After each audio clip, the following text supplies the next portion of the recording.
As a kid, I grew up between Australia and Singapore and was exposed to two totally different cultures and ways of living. One shift I felt was the way both countries viewed the paranormal. In Australia, I never really heard much in the way of ghost stories, or at least ones that were commonly accepted by the general public. But in Singapore, we had something called the Hungry Ghost Festival, which occurred on the 7th month of the Chinese calendar. During this time, it was said the gates of the spirit world open and was a way for the living to pay respects to the dead.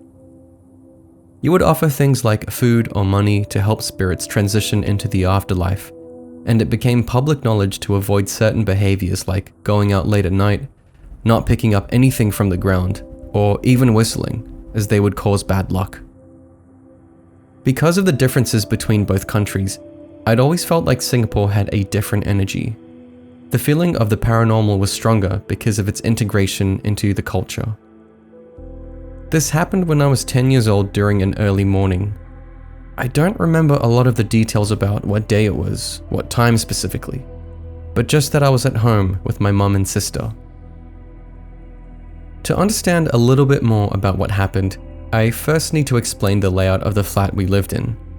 It was a fairly modest but small space, and we lived on the 13th story in an area called Hougang. From the top down, here's what the place looked like. This is where you enter when you're immediately in the lounge. The kitchen is at the back here, and walking further in the apartment is a corridor that connected all of the rooms together. My brother and I shared a room at the end of the corridor, and my parents had one at the opposite. My sister had a room in between. That particular morning, I was in my sister's room playing on our Xbox, and she was in mine painting her nails. A little while into playing my game, I remember pausing and walking back to my room to grab something. As I walked out and down that corridor, I peered over into that brief sliver into the lounge. The blinds were shut outside and the room was pretty dim. I remember seeing my mum, wearing a white singlet, staring blankly at the TV.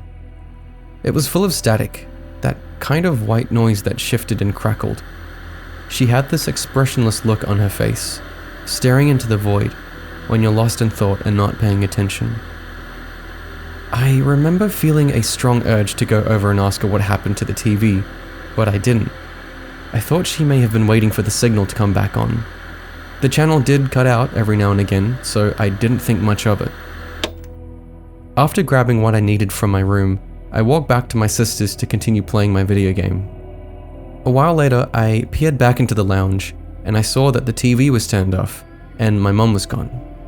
Huh, I thought. She must have given up and gone into the kitchen, which I couldn't get a good view from where I stood.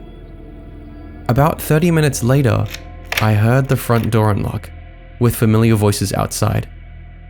I went out to check who it was, and walking through the front door was my mum wearing sunglasses and my little brother.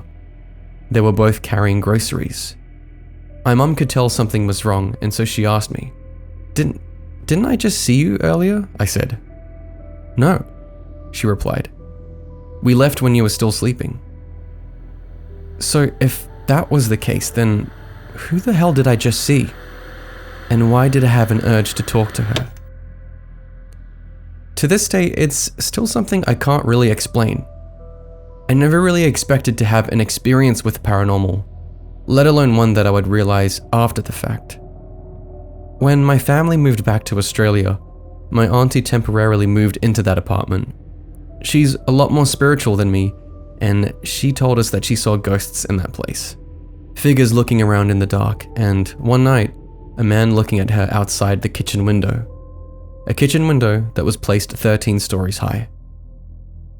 Even after my own personal experience in that place, I still remain a little skeptical. I'm not entirely sure what I saw that day, but all I know is that I'm glad I didn't walk up to it and ask why the TV wasn't working.